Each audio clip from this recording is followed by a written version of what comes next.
Hey there and welcome. My name is Logan Lyles. I'm head of partnerships at Teamwork. I'm joined today by Jennifer Kerhin, CEO at SB Expos and Events, and Susan Fennema, CEO, which is Chaos Eradicating Officer at Beyond the Chaos. Ladies, welcome. Thank you so much for joining me today. Thanks for having us, Logan. Yeah, thanks.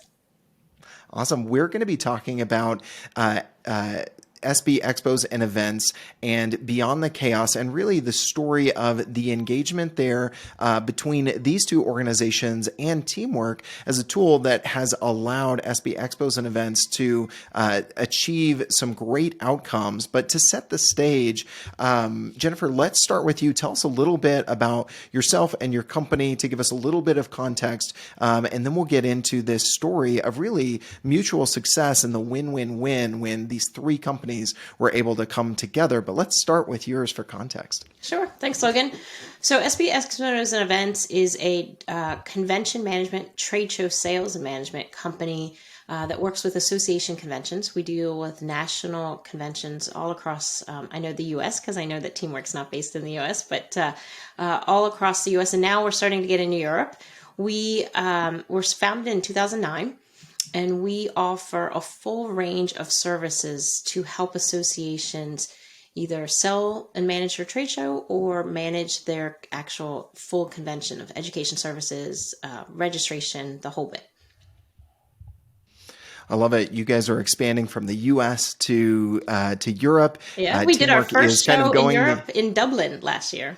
Oh, I love it. I love it. All of the Teamworkers who hear this, there's a bit of a rivalry between Cork, where Teamwork is headquartered in Ireland, and Dublin. Okay. But we are overlapping and crossing the pond both directions, as I'm part of the Teamwork team, as you mentioned, based in Ireland, but I'm part of our expanding U.S. team. So it's cool to see this overlapping expansion happen. Yeah. Susan, tell us a little bit about Beyond the Chaos for folks who aren't familiar.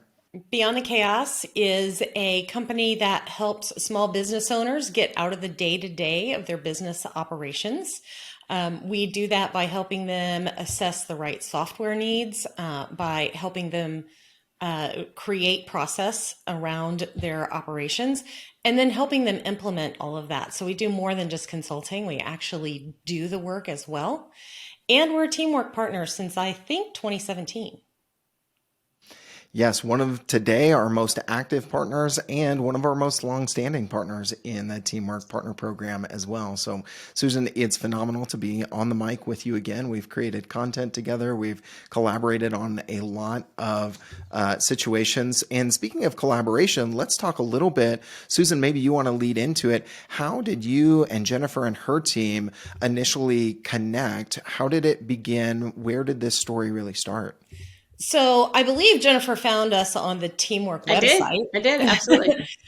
Through the partner page there. And she and her team were working in Smartsheets, and they wanted to transition to Teamwork.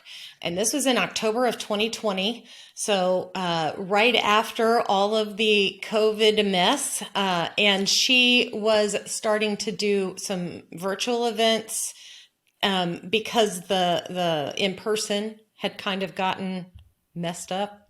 If we all want to even remember any of this anymore, maybe I'll stop talking about it. But she had chosen Teamwork, and she wanted some assistance in getting it set up the best way to move her team forward. And then also that Smartsheet transition, how do we move forward without interrupting the business as well? She had a deadline of when she wanted to do it by. And so we jumped in, we brought in our senior Teamwork expert on our team, Andrea, and Andrea helped Jennifer and her team really make all of that happen. I love that story. And I think even from there, where it started is, again, this intersection of three different companies coming together between SB Expos and Events, Teamwork, and Beyond the Chaos.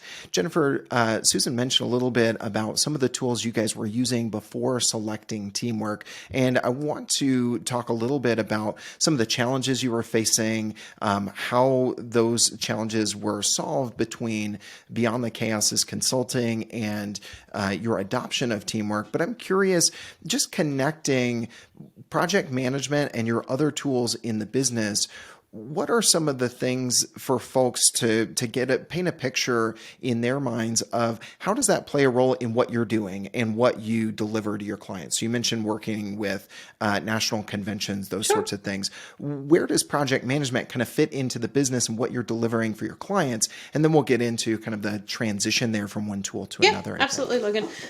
So if anybody's been to a conference, there's a lot of moving pieces, right? That when you get to a conference, you usually get a registration badge.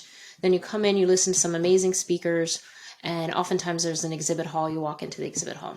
And then maybe at the end of the exhibit hall, there's a welcome reception. And then there's a bar and some food that you can network with people. That's pretty typical of, and a very basic of most conventions. All the moving pieces, it's like understanding how sausage gets made, right? When you hear that old cliche, is with event management, it is all project management. Every aspect, you have teams of people working behind the scenes to ensure that the attendee experience is incredibly successful. And you have people who are working. So if I go back to the first thing you do is you get a badge when you check in to your convention. Well, how is registration handled? All of the pieces that go in play behind that.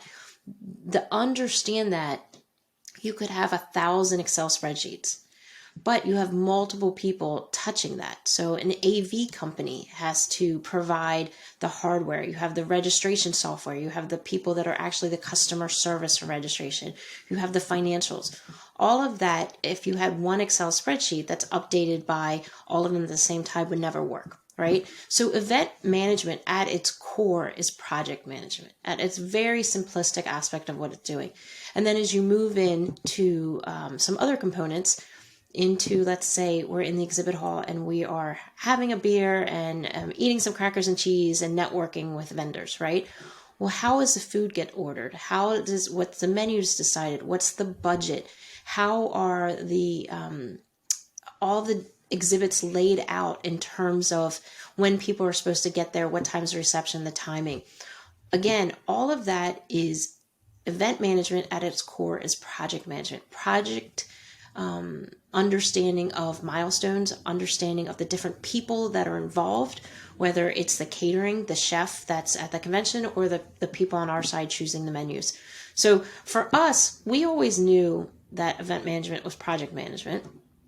But and I said this before, is we did this years ago on just basic Excel spreadsheets. And I heard this fantastic quote once from a director of events and said, Excel spreadsheets are the duct tape for meeting planners. Right? And duct tape's great, but it's not going to hold up to scale up. It's just not, right? Yeah. So we used duct tape for a while when the company was first started. We used duct tape because you don't really know sometimes what's out there. And then when you start to see it, you realize duct tape is a temporary measure that can't hold up for scaling up. I love that quote. I am a sucker for using duct tape as much as possible. Being a dad, a homeowner, right? Like duct tape is very, very useful, but there are times when it is, you need something beyond that. I actually had a fun book on my bookshelf at one point that said when duct tape just won't cut it. And it was like a DIY, just examples of how to go beyond that. So that's going to be stuck in my mind from now on. But tell us a little bit, Jennifer, about what wasn't working specifically when you were trying to duct tape things together, and maybe you had gone beyond simple spreadsheets and the tool that you were in, and it wasn't quite meeting your needs. The duct tape was losing its stickiness. Sure. What were some of the things that were symptoms or things that you were noticing that, hey, this duct tape isn't sticking anymore? Yeah, so when we would have, it was maybe before we were a staff of 6, we would have long production meetings, and everybody would have their sheets out of what they were supposed to be working on. And the meeting, instead of taking sort of an hour overview, it could take up to 3 hours. So really long meetings, just so that you could understand what everybody else was working on. And then if someone either was out, they were at another convention, or they were on vacation, or they were just out for 2 days, if that work wasn't completed, they just added it to their priority list for the next week. To them, it was not a big deal. What they didn't often understand is if they were delayed by a week, how that put other people behind. They didn't understand when you were just looking in a very siloed perspective, is your tasks, were they critical for other people, or could you do it and it didn't affect anyone, right? That's what we struggled with. So people were working on tasks and we'd have to have these long meetings to say, hey, that specific thing that you're working on, okay, you can take your time as long as it's done by this date, it doesn't affect anybody. But you cannot delay these 3 other items, because if you delay, for example, in my world, if you delay understanding what the budget is, it affects every single other component of how to move forward, right? So the budget's the big topic. The next thing is, for an exhibit hall, when we sell exhibits and sponsorships, it's the prospectus. So we have 8 different types of people working on, it's the brochure to sell exhibits and sponsorships. If one of those people is late, they may not understand, then we cannot launch sales. And if you cannot launch sales at a time, you may not get to that budget.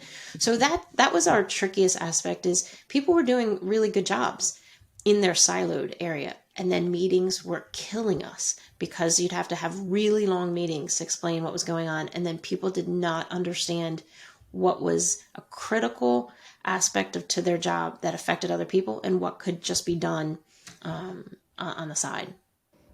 Yeah, absolutely. I can see where, people doing great work, right, but not recognizing the dependencies and the timelines. If those aren't being connected together, a meeting is one way to do that, right? But oftentimes those become very expensive meetings when you count up the hourly rate of everyone attending. And if you're just updating, you're not actually using that time to collaborate, to problem solve, then it becomes a very expensive meeting that you could solve in other ways. So Jennifer, what was kind of the progression of using basic spreadsheets to some of the other tools you maybe tried or used that eventually led you to teamwork? I'd love to hear a little bit from you about those specifics and what tools you tried, and then get into the transition to teamwork and where Susan and her team got involved with you and yours. Sure. So we use duct tape too, right? Everybody uses duct tape. We used Excel spreadsheets for a long time. And when it was 6 employees, we could do it. We could have one long meeting, go through it, and then we could have Excel spreadsheets. When it got to, we had a few more employees, and we added some new services. So we added another service, a few new employees, so a little bit more complexity. We realized, look, duct tape's not going to make it. So we chose another project management software.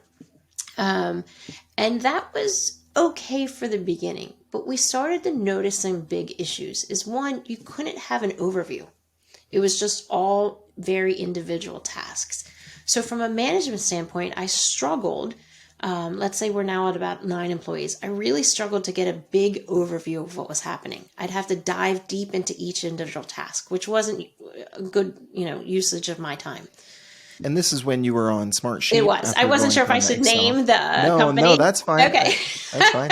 So when I was on Smartsheets, we couldn't do a big overview from a, sort of a high level, a CEO view. You couldn't oversee it. And then finally, you didn't understand. You could see it with different people attached, but you couldn't see how they were connected.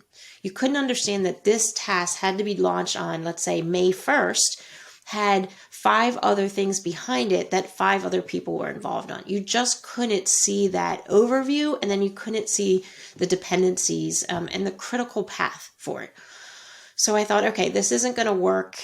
It was sort of, we called it Excel 2.0.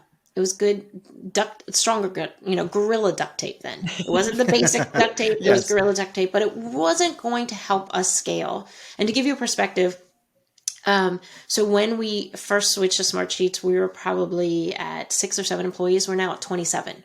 So to scale up, obviously we had that stop in the middle of Smartsheets. It wasn't going to allow us to scale up.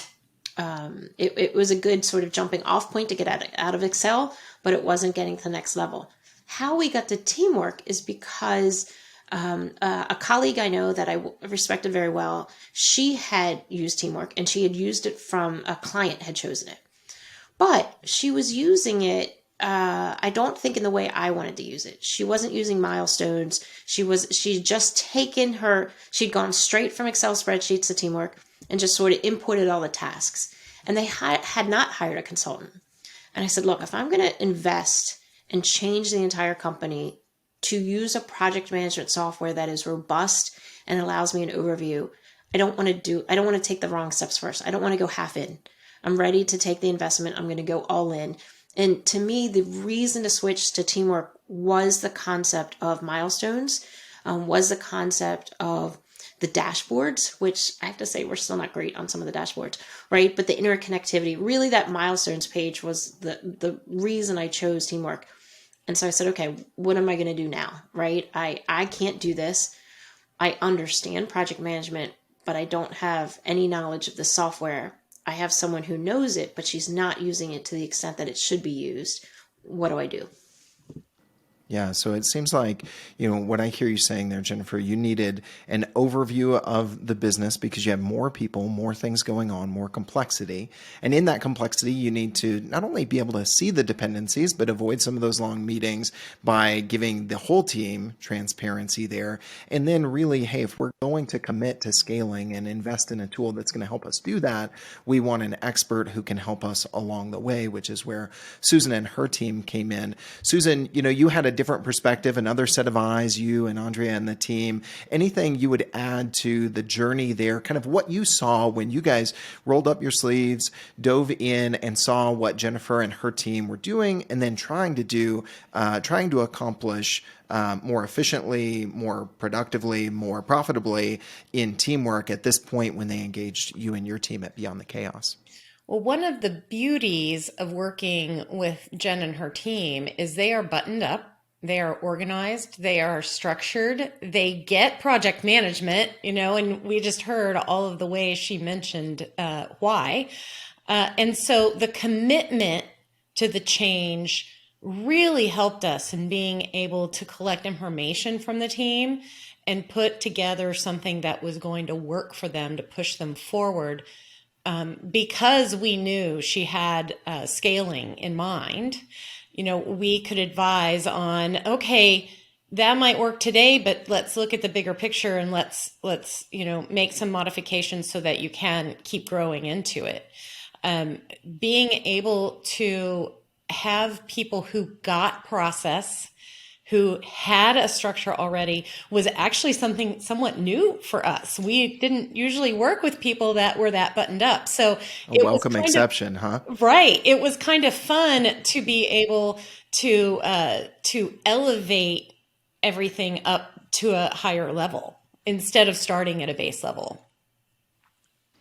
I love that. Jennifer, what can you recall about that time of deciding on teamwork and then switching project management tools, engaging Susan and her team? Oftentimes, the team's very excited. We've got capabilities. Oh, we can get this overview. I see how we're going to use milestones. I even hear, terminology about the features and things within teamwork in the language that you use. I think part of it is, like you said, event management and project management. There's just so much overlapping DNA. Yeah. What would you say, looking back at that time of making that transition, what were some of the things that went well? What are some of the things that you say, oh, I'm really glad that we did this because it made the transition smoother? Those sorts of things as you were going through that transition. So we had to do sort of internal work, and then we had to do work in preparation to hire a consultant, right? So for the internal work, Smartsheets, the way it was set up in using the lingo of teamwork was just taskless. We didn't really have milestones, right? So it was just a series of tasks, and there were subtasks in there. And so what we had to do is we knew we were going to switch over to teamwork. But we didn't have the milestone set up. We didn't have all of that for our project management. We had it in theory, but it wasn't written down. So internally, we had to do a lot of that prep work internally. And then externally, when we were searching for consultant, what did we want the consultant to do, right? What was the keys to success for us in hiring a consultant? What we realized is we didn't know the software. We're very, very good with technology, but we didn't know how the software worked. And so having someone that could say, okay, we want X, Y, and Z, we want to project our events, our client by year. And so if we're going to do an event in October, and they tend to be 15-month long cycles. So if we're going to do an event next year, Walk me through how teamwork needs to be set up in there. And that's some of the first questions that we came to Susan and her team, or to Andrea, is, okay, here's what we have. We know 15 months out, we don't have it written down, but we know the milestones. We know what has to be done. How does teamwork look at this information, and how does it translate it, right? Because that's what we didn't understand. We knew our projects. We knew we had written down a lot of tasks. We knew the milestones, but we didn't have them written down. How do you take that and translate sort of, ancient Rome, like, Latin to Greek, or Greek to English or something like, right? That's what we didn't know. And that's where Andrea came in and helped us and said, all right, this is how teamwork thinks. This is how it does work. One of the biggest key points to me is the reason I was doing this is to scale up, and was from management oversight, right? I didn't want to put things into teamwork if I couldn't figure out how to get it out. If I didn't have a dashboard, if I didn't have a report, if I didn't have an overview, it was no good to me if I didn't know how to analyze this and cut down on those 3-hour-a-week production meetings, right? So that was a critical success factor, is understanding, okay, I'm going to spend all this money in data and put it into teamwork. What am I getting out of it? How do I use this from a workflow, a management workflow, not an individual task level, an employee from a management level? That was really important to me. I think what you called out there, Jen, was something that you mentioned that prompted you to reach out to Susan and her team in the first place. You had seen someone using a tool like Teamwork that could offer more, but they weren't necessarily using it in a way that offers more. And the second thing that really stood out to me in what you just said there is something I've heard from some of our most successful partners, like Susan and her team at Beyond the Chaos, and even our internal onboarding specialists on our own CS team here at Teamwork, is that when you're building your implementation of a new project management platform, Teamwork or any other, you want to design with reporting in mind, because you don't want to create busy work for folks to, well, why do you do it this way? Well, you just need to, right? If you're going through that change management and you're saying, this is why you check this box, this is why you update this here at this time, it's so that we have this visibility. That is a much stronger vision to cast for your team in why they're changing something, why they're going through this training, because there's going to be information that's going to be valuable for both management and for the frontline folks. And like you said, it actually answers that overview challenge that you were looking for previously. Susan, anything you would add to that as you go into this consulting? I imagine you see a lot of other organizations that just kind of go from using one system as a task management system to wanting to just copy and paste everything over without designing with the end in mind, especially reporting, right? For sure. Thinking through what you're trying to accomplish is important. And just because that's how you've always done it, that doesn't mean that that's how you should keep doing it. There's a book, What Got You Here Won't Get You There. And that applies in this case too. If you're trying to upgrade your process and your tools, don't force it to work the same way that it worked before. Let's use all the new features. Let's train people on how to do it. Let's empower people to even learn more. Jen's team, they're all these power users. They can do so much in this tool. They don't even really need us anymore, which is great. But the important part is making sure that you have a plan. And Jen, you mentioned too, you didn't have it written down. If it's not written down, it's not real. It's just in somebody's head. Yeah. And so you can't repeat it. You can't scale it. Getting it into a system is even better than writing it, because now it can be picked up from a template and duplicated and repeated, and even in Teamwork, auto-scheduled for you 15 months out. I love that. We can manage timelines that far out in Teamwork. Good call out, Susan. Well, Jennifer, if you can think back as we continue to go through the story, the first several months after getting onto Teamwork, I can imagine, with some of the challenges you mentioned, talking about long meetings just for updates, not having visibility into dependencies, those sorts of things. What were some of the specific outcomes? How did things change for you and your your team after engaging beyond the chaos, getting onto teamwork, and getting into your first rhythm? I imagine there have been some things that have even changed. You've leveraged more as teamwork has evolved. Yeah. But in those early days, what were some of the early wins in your first 6 months or so on teamwork? I would say the biggest, earliest win was standardization across employees, across tasks. What we realized is when we had had a task list, people had added, for different clients' convention, they had added some specifics that were fantastic, right? But there was no template to do it. They just put it on their events. And when we pulled that into teamwork, there was now a full listing of very detailed tasks that were like, wow, where did that come from? That wasn't on our original one. Oh, well, I added this. One employee said, I added this because it needed it. Well, that's great information. We had never had a template before. We had a template, but it wasn't robust. It was more generic. And so when we pulled those tasks in, we're like, this is fantastic. We can now have standardization of some tasks across multiple employees. And when we get either a new employee or somebody moved into a new position, we could use that. So that by far was one of the first ones. The second one was helped business development, which was unique. We realized some areas that were not customizable, that we would do the same for, task A for this client, task A for that client. And so that was a standard price. What we didn't realize is how many customization of projects within the big convention that we were doing. And when we realized that between client A and client B, we went back to our business development person and said, okay, look, we need to charge something different because this is a very customized project. And so we have now in the past year completely taken apart our proposal process, and we are lining up our proposals with teamwork task lists. This one's a customized one. This is an hourly rate on this one. This one is completely customized. We have to charge differently. So that was an unexpected benefit that we realized pretty early on as we saw it broken up instead of one long lists that like you would see from Excel spreadsheet or in Smartsheets when we did that, into chunking it up. We're like, wait, this is very detailed, customized work that needs a different price point on it.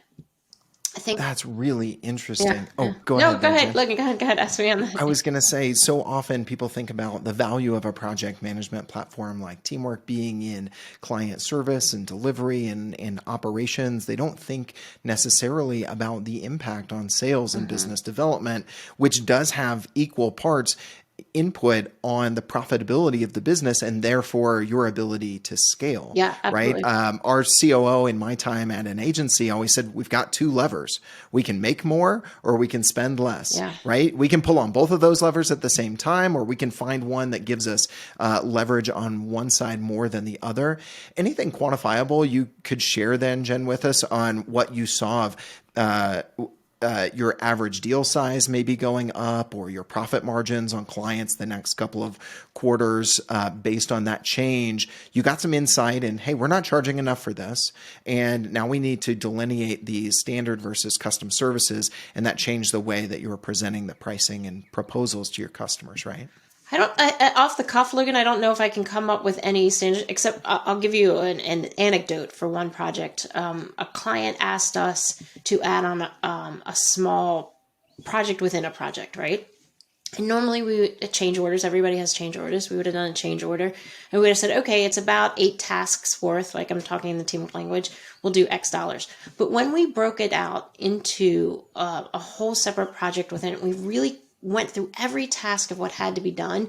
And we did subtasks. We're like, wait, this is much more involved. We spent some time really doing it. And so that price ended up to be double what it wasn't.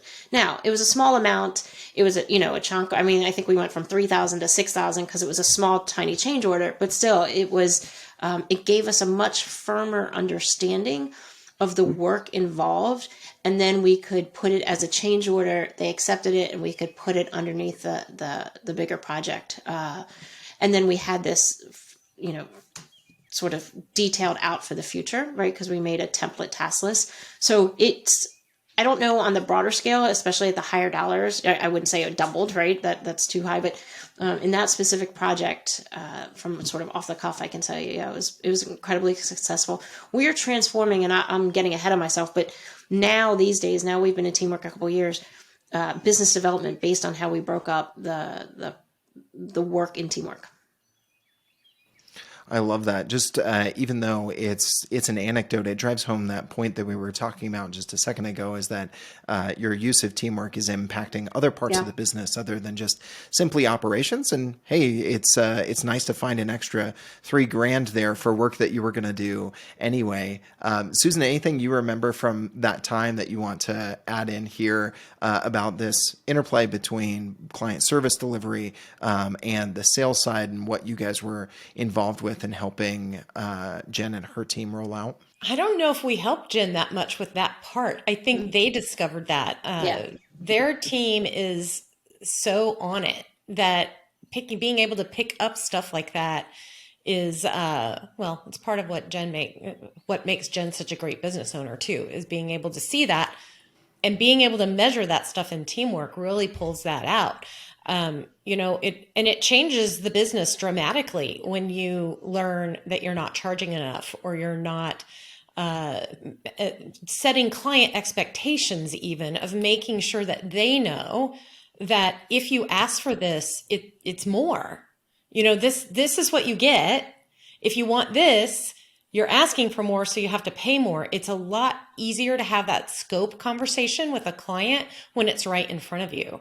So I'll give credit to Jen's team and Teamwork for bringing that up to her oversight to fix. Yeah, it was definitely a side benefit. It's not one we planned on. The point was to not have us work in silos, to pull us all together and understand critical path. And then to have management overview meetings smaller to do it. And that's what we accomplished, right? Susan's team, Andrea on her team, helped us, one, just understand Teamwork, right? I talk in the lingo now, but I certainly didn't in the fall of 2020. To also how to create a template. We spent a lot of time creating an initial template that we could pull from. So how to use that template and pull it into a project to do it. How to assign work to different people, and that then to then look at it. So you could do filters and from a management overview, right? See what people were working on. Accountability. Accountability was difficult sometimes with previous software we used. So this gave us accountability to different staff. All of that was extraordinarily successful that first year. And then we added a bunch of services, which added a whole nother level of complexity and took it to a sort of like Teamwork 3.0. The same time we did that, and we engaged Susan's company again. The same time we did that, we went all in on Teamwork Desk, which is probably a whole nother like podcast or whatever on that, because the Teamwork Desk we are using just every day, all day. And that's transformed a whole different aspect of our customer service. I love to hear that. And you're right. It was a side benefit what we're talking about here, and being able to charge more for the work that you're doing. But it does tie into one of those challenges you mentioned earlier, is that people doing work in silos. Yeah. You were talking about, specifically even silos just in client service delivery. Yes. But then we've got that being siloed from your business development and sales efforts here. Even in an organization of, 5 to 25 people, we think silos only exist for the big guys, for the huge corporate organizations. But I noticed it in being part of an agency that went from 4 people to 40 over the course of a few years. Like, man, this siloing thing happens fast. Yes. It can creep up on you. And I just wanted to reiterate, speaking of creep, great call out on scope creep there, Susan, because that is constantly in any sort of client service work. Scope creep is always a challenge. It's never going to be something that you just snap your fingers and solve for. It's going to be a tension to be managed, as the saying goes. And I think you better manage that when you have better documentation. As you mentioned earlier, Jen, you can't really scale when things are just in your head. Or maybe Susan, I think you both said that. You guys are so like-minded. I'm forgetting who said what at this point, but really, really good stuff there. Yeah, we just had a case of that just 2 weeks ago. One of our clients didn't need us for what we call a site visit. They didn't need us to go visit with them. So we didn't put it in the scope of work. It wasn't a milestone in teamwork. And then they asked the salesperson on our team to go on the site visit, and she looked in teamwork and it said it wasn't there. And she's like, Jen, I don't see this. I'm like, nope, that's not in our scope. They can do a change order if they want. And it was easily seen, where before it might have taken emails back and forth or looking through a lot of documentation. It was an easy, quick that they could check out the scope. Scope creep is such an expensive thing to any type of agency. And a lot of it is because the people on the ground don't know what's expected, and they certainly don't know how to communicate and talk about it. So having it right in front of your face of, oh, it's not in my project. Why is it not in my project? And knowing to ask is a great benefit to help prevent that. And then the scope creep, it doesn't become an emotional thing, an emotional conversation with your client. It just becomes very matter of fact. You didn't pay for this. This is how much it costs. Your choice. You pick. And I think so many people get all involved in the emotional side of it too, that even though the information is right in front of their faces, they don't want to bring it up. But teamwork just makes it so easy to talk about it. It's a really good point about taking the emotion out of it, because we don't have the benefit of, selling widgets and products when we're an agency and we're selling services. There's more nuance to it, right? And for folks who are doing the client service work themselves, their bent naturally and for good reason is to keep the client happy, to do everything that was promised. And sometimes I've seen it myself where that person, whether they're an account manager or whatever their role is, the client brings it up and they naturally assume, well, the client's not going to ask for something that they didn't sign up for, that they're not paying for. So I'm going to, even if it's a soft commit, right? But the ability to say, nope, that's not in my project. Even if they have to defer and say, well, I'm going to put you in touch with your account manager or the salesperson, or I'm going to have someone reach back out. They're able to more quickly and confidently head that off before they kind of go down that path of, well, maybe we can do this. And even if that's the case, you find out later, it's a little bit tougher to walk that back. So I think those are phenomenal examples. Jen, as you guys, went through multiple engagements with Susan and her team, we talked about some of the early wins with teamwork. What does the business look like today? What are some of the things that you guys are able to do because of the work that Susan and her team put in and your use of teamwork? What does that look like today a little bit, if you don't mind me asking? Yeah. So we started when we hired Susan's team, we were at 9 employees and 2 services. We're now at 27 employees and 5 services. We have 5 departments who do those services. I don't think that would have been possible if we didn't have teamwork project management. I just don't think we would have had to have more employees, and it would have cut down. It would have been very expensive from an administrative side, and we couldn't scale up as fast too. We were able to scale up very quickly not just in a quick manner, but in a way that developed a foundation to scale up even more. We have a very ambitious growth plan, and that was possible because of the project management. And only 2.5 years. Yeah. That's pretty fast for that outcome. Mm-hmm. Absolutely.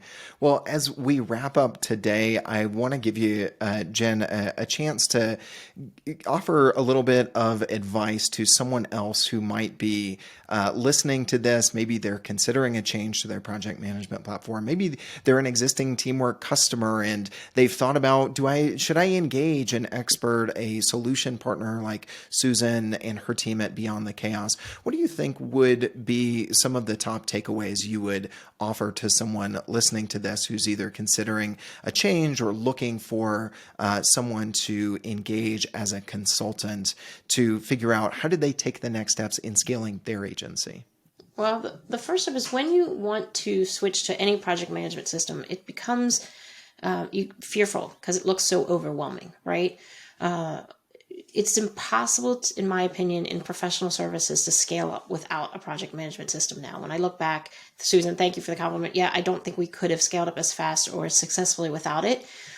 But fear of it's just too much, it's too overwhelming, is diminished when you hire a partner, right? So if you have a vision of scaling up and you're not sure what to do, let me assure you that project management system teamwork will help you do it. It'll be if I look back, I couldn't have done it without it, right? But I also couldn't have done it on my own. I would have spent months trying to figure things out when I should have been better spent as a CEO, planning a vision and inspiring my team, instead of doing something where I could have hired an expert to help us get to the next level and explain teamwork to me. And, they always tell CEOs to figure out what is a critical path for yourself and what you should hire out to do. And I take that in my business group. That's the first thing what can you hire out? It was a short-term need. We needed a highly skilled person that could help us, a very specific, highly skilled, right? Someone who was an expert in project management and teamwork. And then they could help us get to the next level. We couldn't have done it internally. And it was a short-term project and it worked great. And now we have a partner that if we go back, as each step we go into the next level and we come back to them, okay, help us get to this next level. What do we need? And then we've developed the skill set internally for basic teamwork and understanding the bigger picture. I love that. For any agency owner listening to this, there are a lot of folks who probably have adopted EOS to some degree. There are some purists. There are some folks who adopt a lot of that or some of it. That would be a whole other conversation, I'm sure, between the three of us. But one of the key messages I remember being at an agency and learning some of the principles in EOS that you've got to let go in order to go higher, right? And what are those things that you and only you as the CEO or any other leader in the business, what are the things that you and only you can do? And recognizing which are those things you need to let go so that you can rise higher. But there is a process of that letting go. As we talked about, you can't scale, you can't delegate if things are just in your head as a leader. And so I think that, again, reiterates some of the things in your journey that we've talked through here today, Jen. Susan, I want to give you a chance to add anything as far as key takeaways or things that either quantitative or qualitative that you wanted to call out from this story where teamwork, SB Expos and Events, and Beyond the Chaos really came together in the story that we told today. One of the outcomes that I've experienced from this is just the partnership with Jen. She and I sometimes just have conversations about other things, and business owner to business owner, tap into each other's brains and experience. That is not something that would have happened without this. The ability to serve someone and serve them well is the first step in that, I think. And being able to recognize in Jen and her team that degree of professionalism and that level of desire and growth on a path to improve is very attractive to me. So I enjoy what has been the outcome from our standpoint, which is more I've got a partner here that I can talk to about almost anything, not just teamwork. So it's been great. I love to hear that. Well, Jen, at least at the time of this recording, I see a lot of companies investing more in live events, especially than a few years ago. As Susan said, we won't go back into the height of the pandemic conversation too much. But for folks out there who say, well, all of this work that Jen, you and your team have put into implementing teamwork, leveraging the consulting and expertise of Beyond the Chaos, it really is about that outcome that we were talking about earlier, the attendee experience at live events. So for someone who says, I would love to leverage some of that power that has come from this great story, what would be the best way for them to reach out to you or find out more about what you and your team are up to? Sure. Well, I would love to talk to anybody. If they need any thoughts or support about it, they can reach me at my email at jkerhin@discoversb.com. I'd be happy to answer any questions or thoughts. So please, jkerhin@discoversb. I love that. Susan, same question to you for anyone who is currently looking at their operations. They realize, hey, the duct tape isn't working anymore or it's losing its stickiness. What's the best way to reach out to you and the Beyond the Chaos team? You can go to our website and download our free ebook, which is 3 ways to remove chaos from your business. You go to beyondthechaos.biz/ebook. You can download it there. And if you are a business owner who is like, Susan, I am totally overwhelmed, I do not need to read an ebook, guess what? Our contact information is there too. So you can just reach out straight to us. All right. So we've got for the self-directed learners and for the folks that say, here's my hand, take me by the hand and show me where to go next, can engage with Beyond the Chaos easily from there. Well, on behalf of the Teamwork team, Jen, Susan, I appreciate you making time for this conversation. I think there's a lot to share from this story for other agencies, for other businesses who are looking to scale. Even in the current environment, there is a lot of growth still happening in different pockets. And I think there are some key takeaways, not just to talk about the win-win-win that happened here, which is a great story, but other things that similar organizations, those doing client service work, can replicate and learn from so that they can achieve their growth and goals of scale as well. So thank you both for joining me today. I really appreciate it. It's been a fantastic conversation. Thanks, Logan.